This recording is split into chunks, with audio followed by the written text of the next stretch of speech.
intended that the Muktzeh should be there, wanted to be there, wasn't placed there because he forgot. That's where he wanted to be, and it was there from when Shabbos came in, from the beginning of Shabbos, from before sunset until dark. Then what happens is the table or the desk, whatever you put it on, it becomes a what's we call a basis, becomes a basis, which means a base. But the word base itself, a base. So what is it? It could be a base for a permitted item, but when we say bus, it means it's a basis for a muktzeh. And now the table gets the same status like the muktzeh itself. If there's other items there before Shabbos that are worth more valuable, more important to you, any one of those, so then what happens is it becomes a base for Muktzeh and non-Muktzeh, because the non-Muktzeh is more valuable. So now it has the status of something that's a base for Muktzeh and non-Muktzeh, and the non-Muktzeh is more valuable. So now it goes according to it goes according to the non-Muktzeh. Now we treat it as if, what do we mean, how do we treat it? We treat it like a regular situation, meaning that the table does not get the status of muktzeh. I mean, now the table does not become a base for muktzeh, which means the table becomes exactly like a muktzeh, but the table is like a table, like any other table, almost like any other table. What do you mean almost? Well, it's not exactly like any other table, with that meaning of a table without muktzeh, because it does have muktzeh on it. So it still has restrictions, but it's not that the table becomes a bus's meaning of the table will get the same status like the muktzeh. So we gave the example. You open up a drawer. If you have a drawer and you have glasses and money inside, the money is $1,000 in there, and the glass is only worth $200. But that's your only pair of glasses. You need the glasses. The glasses is more valuable than the money because you need the glasses. Now the drawer does not become a base for the muktzeh. Means that the drawer, it does not get the same status like the muktzeh itself. But does it mean you're allowed to move it? Well, it still has restrictions, but the drawer itself does not have the status of muktzeh. So how are you allowed to move it? We said you're allowed to move it if you're moving it, or make it simpler. You're always allowed to move it. The only time you can't move it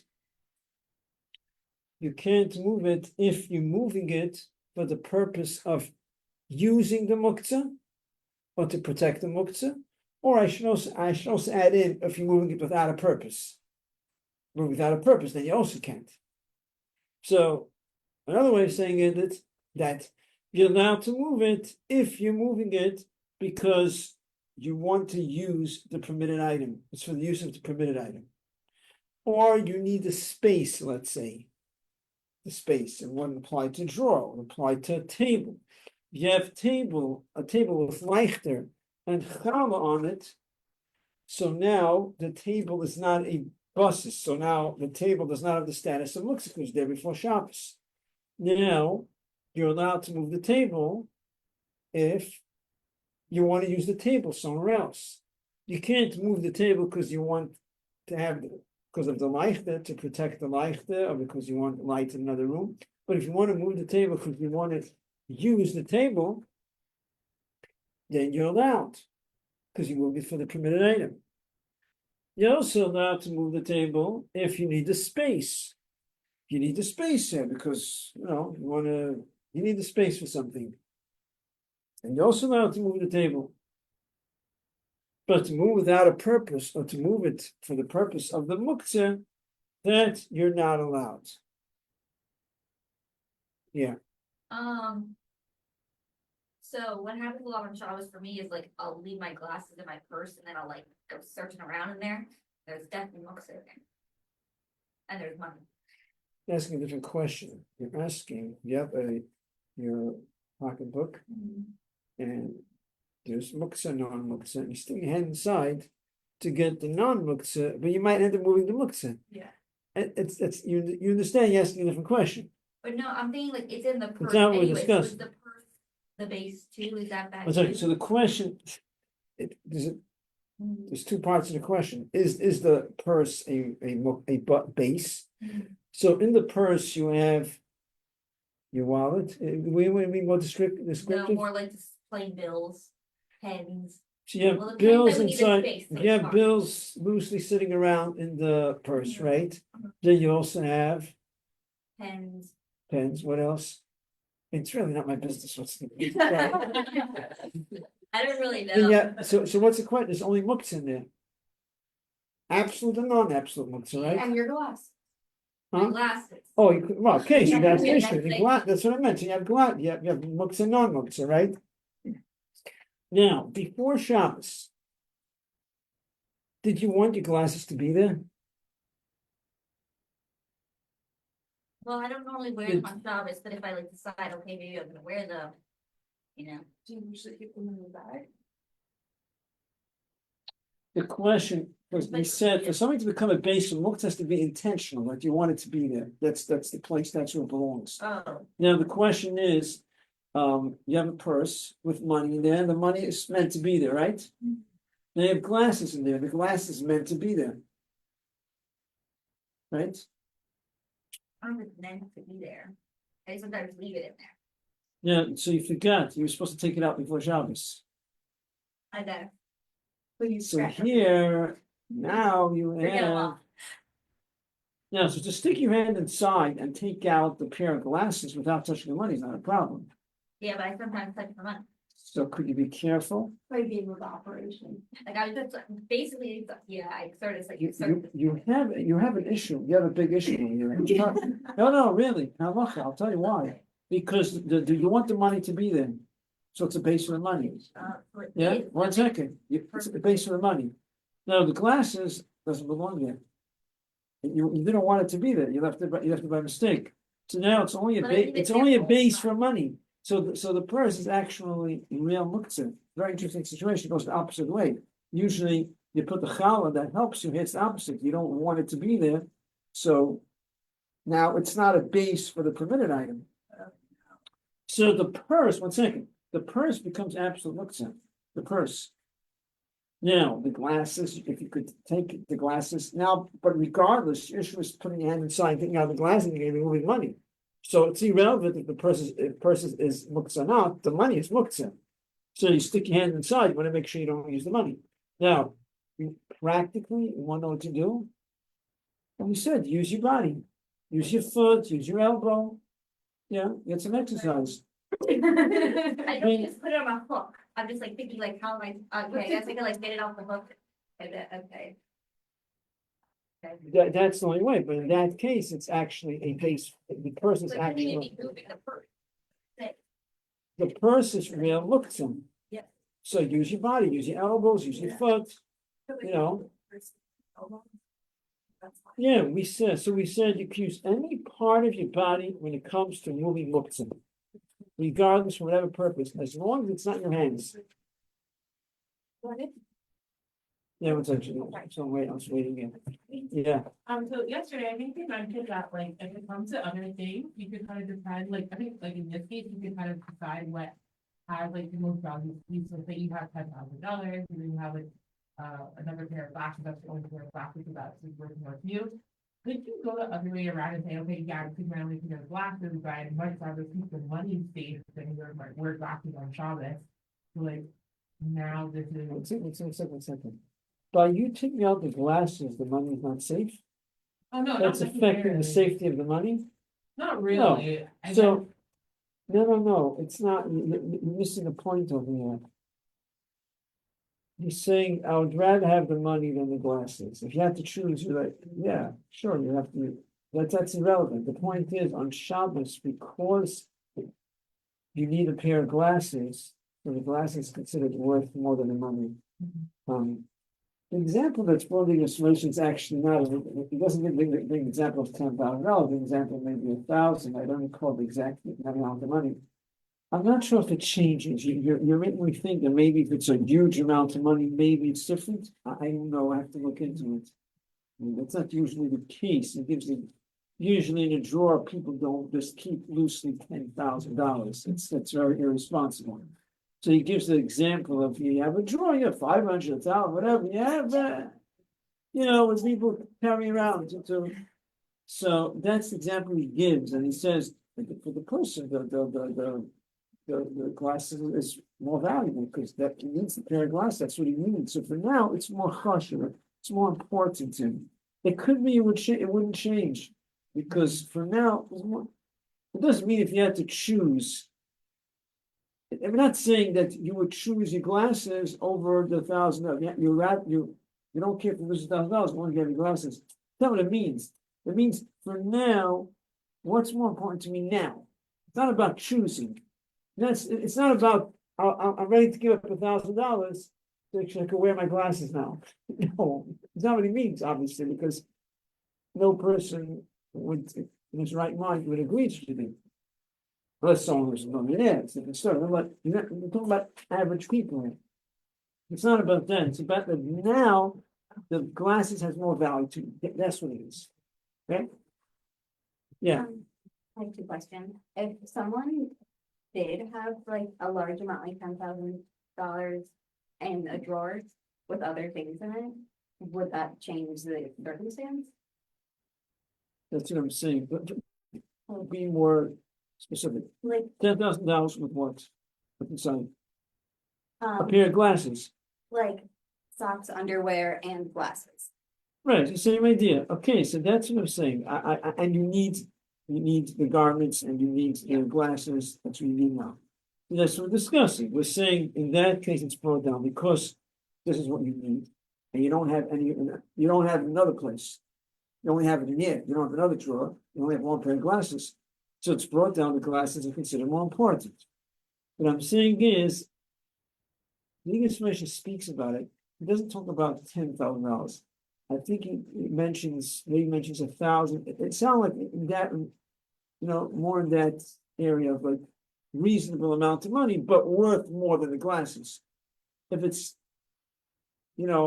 a large amount of money, like $10,000, a huge amount of money, it could be the look is different, but I'm not sure. I can't say for sure. It could be it changes because it's like an strong, it's like, wow, it's like, so maybe in that case, but it doesn't seem, it seems like we go according to what is important to the person. That's what it seems like. If we are assuming that there's something normal in a drawer, like not a lot of money, and we open it looking for socks, like if we're staying with someone, are we allowed to shut the drawer again if we realize that like there's just money in there? Because that's happened to me when I was visiting someone. Okay, so here's the thing. Very good point. We're saying that the garment, because you have garments that you need, it's more important than the money, so it's not a base. So the drawer is not in the same status like the money itself. Yeah. So now you can open the drawer. Now you already opened the drawer. And you realize, oh, So like I was so staying with someone. it's not a question that you did something that you weren't supposed to. You were allowed to open it because you need the garments. Garments are more important than money. So the question is, could you now close it too? So it's not about that you made a mistake. You were allowed to open it, right? I'm sure we understand what we're discussing over here. Yeah. You open a good drawer. It's not a bust. It's because the garments is worth more to you right now, so you're allowed to open it. Now the question is, could you close it? Yeah. That's all it is. So we said that when it's not a base, when it's not the same status like it looks itself, we're allowed to move it for the purpose of the permitted item and not, or for the space, not to protect the item, not for the purpose of the muktzeh. So now the question is, why are you closing it? What's the purpose of closing it? If it bothers you that your drawers are open. So you actually, when you think about this question, it could be an issue to close it. Because you're moving it. Because there's what's the purpose? Yeah. Now, if you're moving it because you need the space, because someone's gonna knock into it. Okay, but otherwise, never thought of this, but I never saw anyone who mentions this, but it could be. We don't want to shut any of our doors. No, you need to. No, we're talking about this again. When you have muktzeh, anytime you have muktzeh on top of something else, and you're moving the item with the muktzeh, where it's not a base to the muktzeh, we still want you to minimize, halachically, you're supposed to you're not, it's not a green light just to move the table with muktzeh on it, even if it's challah, because at the end of the day, you're moving muktzeh. Just not the muktzeh itself, you move the tail, the muktzeh is moving with it. So there's restrictions, so we only allow under certain conditions. So you're opening the drawer, we say it's not a base for the muktzeh, so you're not to open the drawer to get out the non-muktzeh items. And then why are you closing it? What's the purpose? There has to be a purpose for the space. And if the purpose why you're closing it because someone might steal the money, that's for sure not allowed.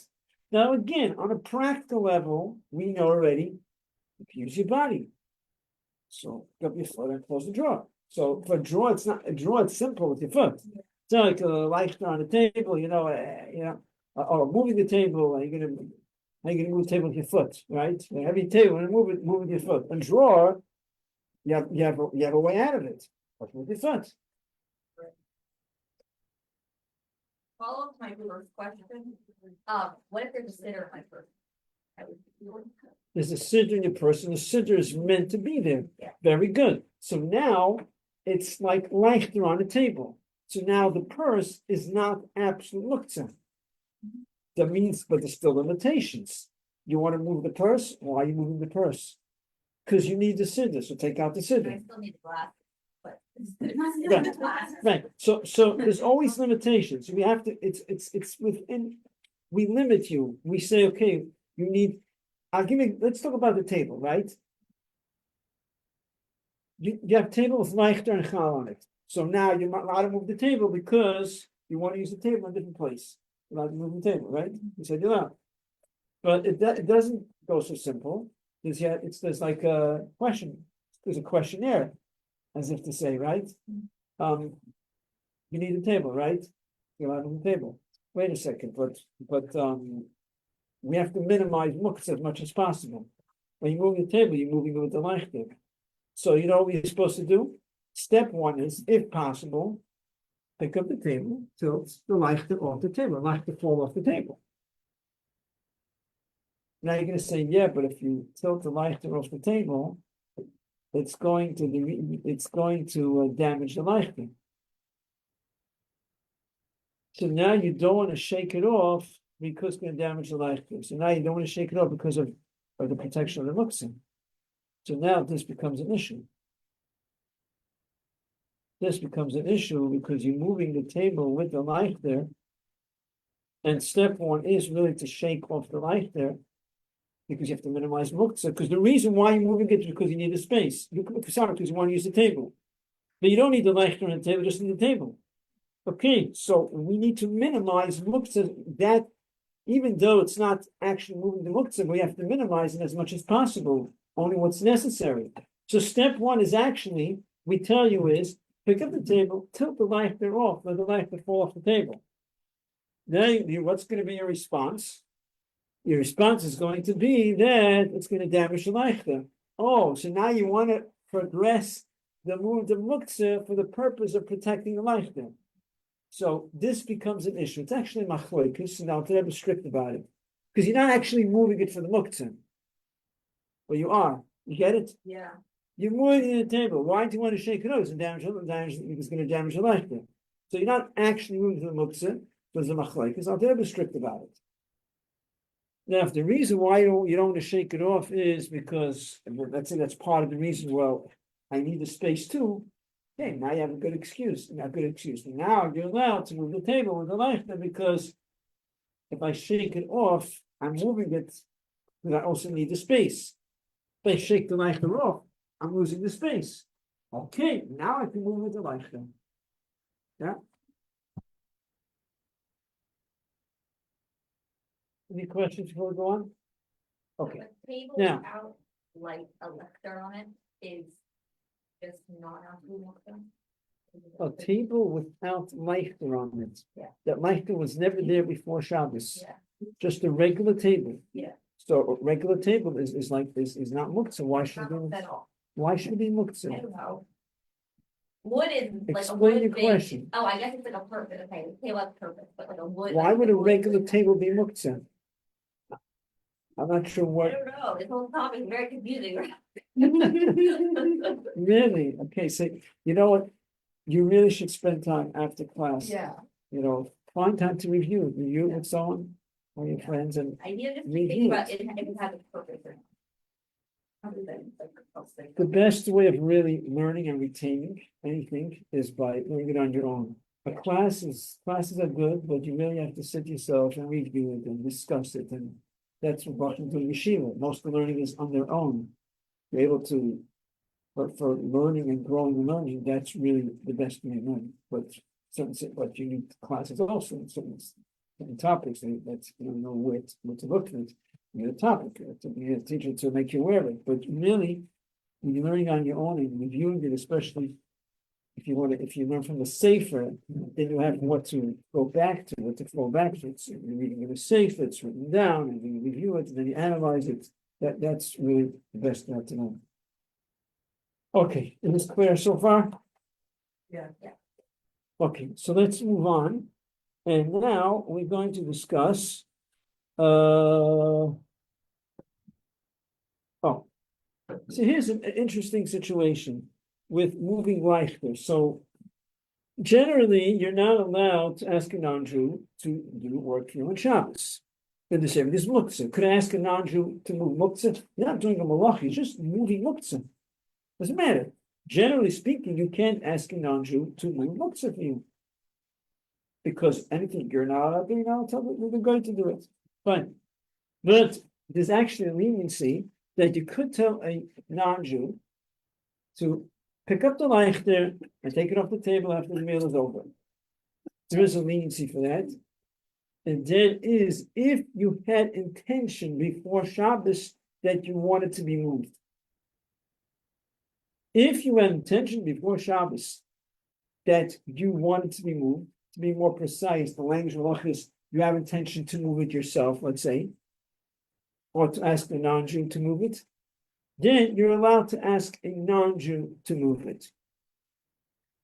The reason is because there are opinions that say that if you had intention to move it before Shabbos, you had intention before Shabbos can be moved after it's extinguished, then you're actually allowed to move it yourself.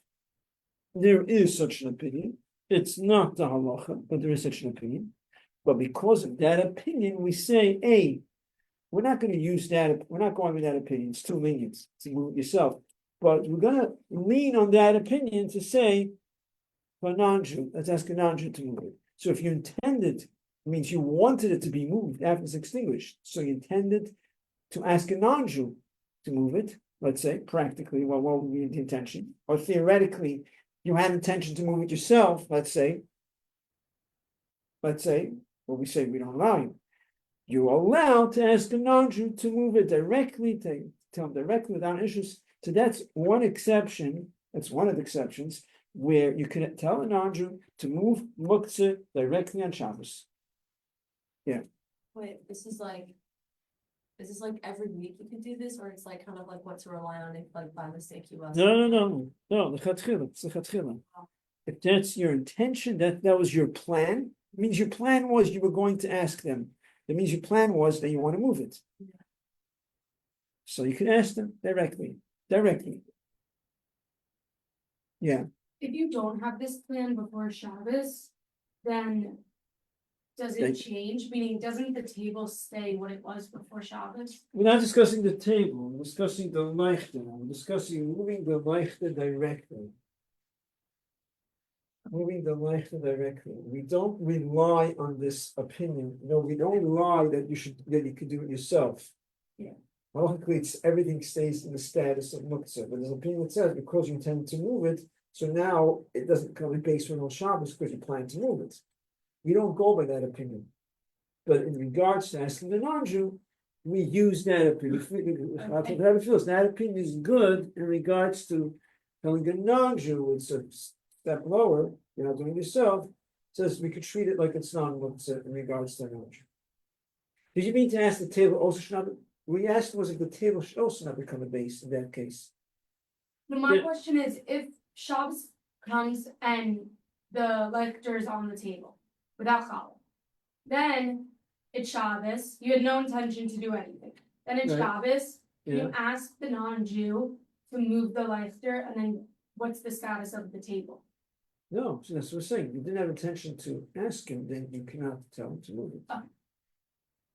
But just like you're allowed to tell him to move the light there, you can also tell him to move the table. It's the same Yeah. idea.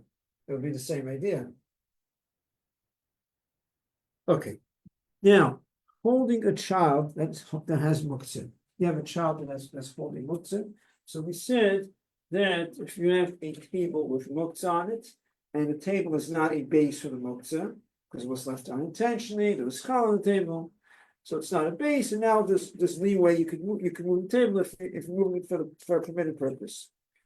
Now I'm going to apply to holding a child. Holding a child, not holding a child, you're not holding a child yet. The child is holding muktzeh. Our child is holding a pushkin. No, not good. Pushkin is different status. The child is holding a rock. The child is holding something that's absolute muktzeh, not money. Money is different. Child is holding something that's absolute muktzeh. He's holding a rock. Now, are you allowed to pick up the child? Now, the child is not a base of the muktzeh, obviously. Yeah, it wasn't there before Shabbos. It wasn't intentional. It's not what you wanted. Question is, could you pick up the child? Why holding a child? For the purpose of the permitted item, because you want to hold the child. Is that okay? So for what we know from before is that when moving a table that has muktzeh on it, step one is see if you can shake it off. So step one is if you could take the hand of the child and shake the muktzeh out of his hand. Before That's picking step them up? one. Before picking them up? Yeah. Now, what if the child is going to scream? They always So do. now you can't shake out the rock from his hand. Now it would seem to be that now you're allowed to pick him up because you can't shake it off. You can't. He's going to scream. But actually, the halacha is no. You can't pick him up. In halacha, it's not considered a real need that you need to hold the child. You want to hold the child. So unless the child himself is screaming, not because he's throwing out the rock, he's screaming because he wants to be held, you will not be allowed to hold the child. If the child cannot let go of that muktzeh, you cannot pick up the child unless the child is screaming and really wants to be held. But just because I want to hold the child, we don't consider that you're picking it up for the permitted item. It could be also the reason is also because it's considered more linked together, a child holding a rock as opposed to muktzeh on a table. There's much more direct link, much stronger connection between the rock and the child than picking up a table with muktzeh on it. It could also be. But the bottom line is you're not allowed to pick up the child, even though you're picking up for the purpose of the non-muktzeh, for the child, and he doesn't allow you to shake out the rock.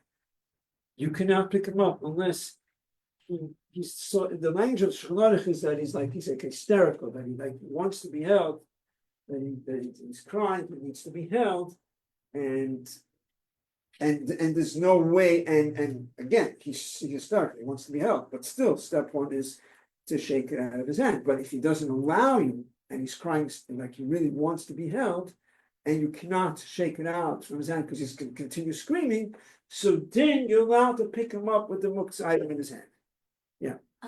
At someone's home that I go to frequently on Shabbos, on their bookshelves, in front of their farm, they frequently have like rocks and a door handle that their child took off that is no longer in use. And A rock that's like a design? no, it's just a rock. That's It's a rock that their garbage. kid took home and then they don't know what to do with, so they put it on the bookshelf.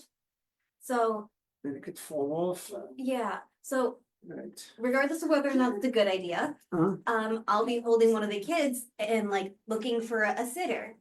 And it's happened before where the child will grab momish a rock off the bookshelf. Do I put the child down right away?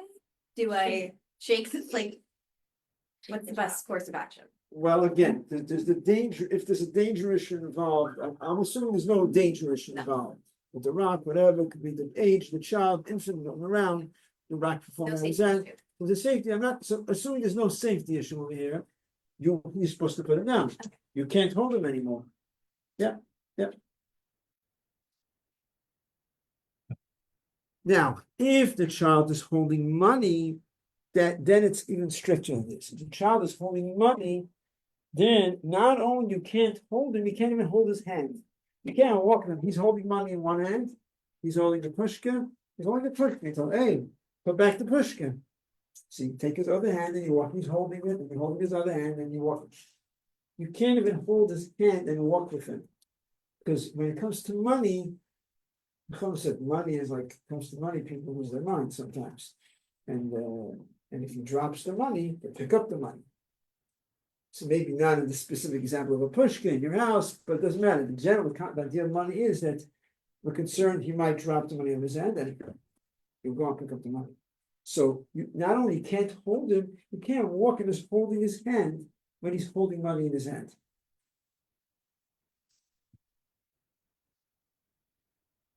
Another example of where it's not a bus. So we explained with this challah on the table, it's not a buses. When you left the muktzeh unintentional, it was not there the entire bein hashmashos. It's all the same category. It's not a base, but we have all the restrictions.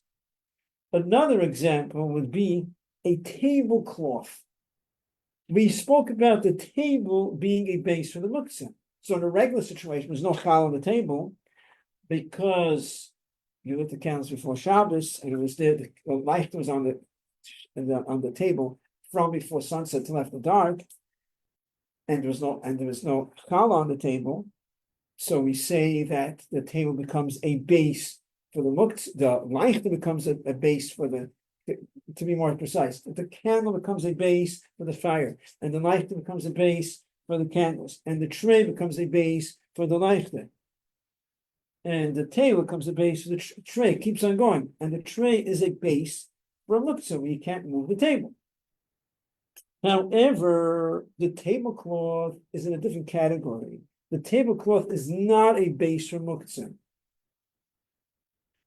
which means that if you want, after the candle is extinguished, to take the tablecloth and pull, let's say, hypothetically speaking, you want to pull a tablecloth with the lighter, yeah, and just pull it off the table, it's the same category, it's exactly the same restrictions like moving the table when there's chal on the table.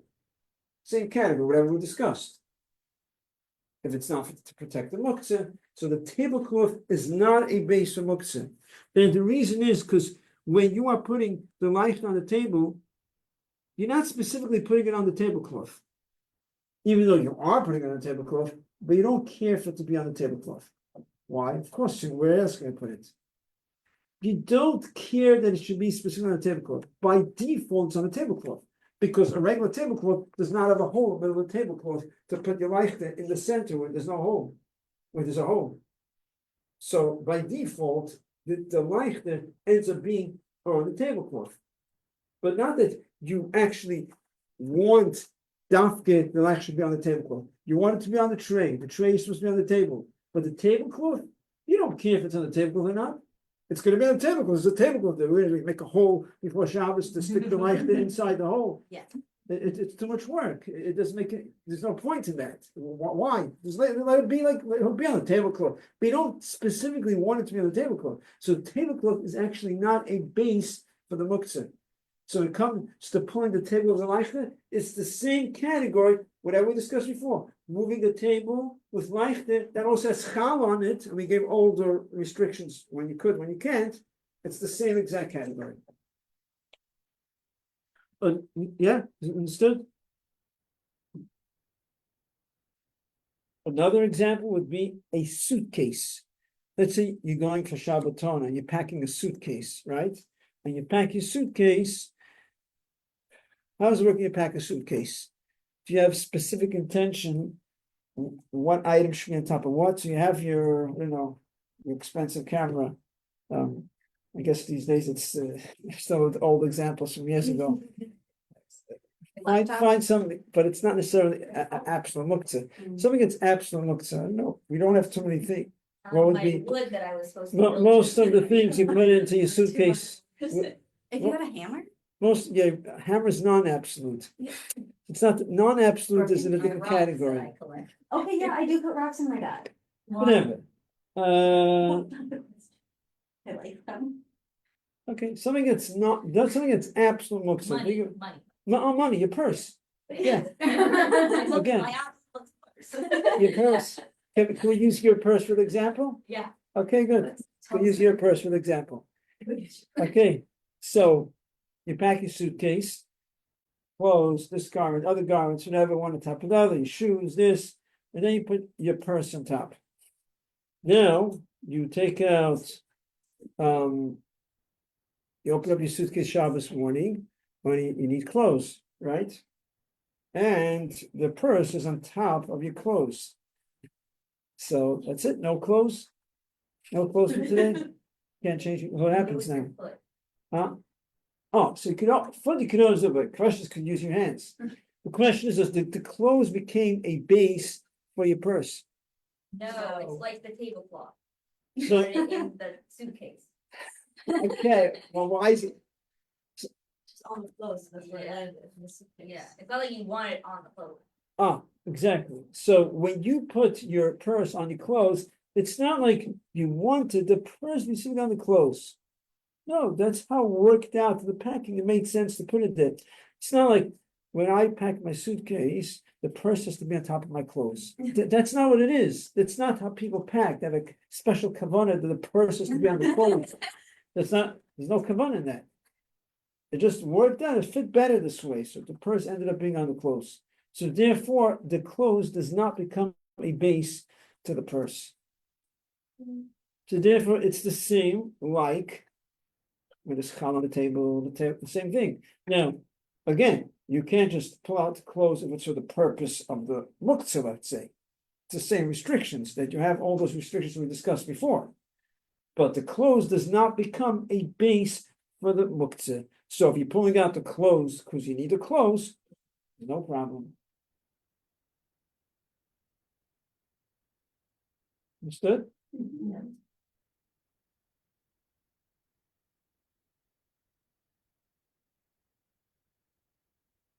Okay, any questions? Oh, I want to clarify one thing. There's another class I was talking about, and I mentioned it, and I want to make sure it's clear. We say you can use any part of your body to move muktzeh. So I mentioned that it could be, it's not clear, maybe from now to never, it might seem that the back of your hand, you could. It seems, it's not really clear from now to never. At a practical level, I don't suggest, in case you had an understanding that I'm being lenient, I want to make it clear, I don't think that the English Moshe is strict about using the back of the hand. Now, to them, it's not really clear at all if you're allowed to use the back of your hand. So practically speaking, you want to use your wrist and down. That's what we want to use for moving muktzeh, but not the back of your hand. Okay, any other questions? Otherwise, we'll stop here. Okay. Is everyone? Thank you.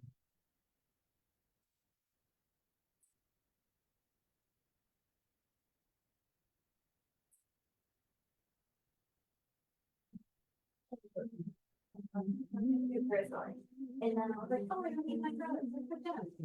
Got like half a lot down there. You just like took a shower. No. They would have learned before I put papers on.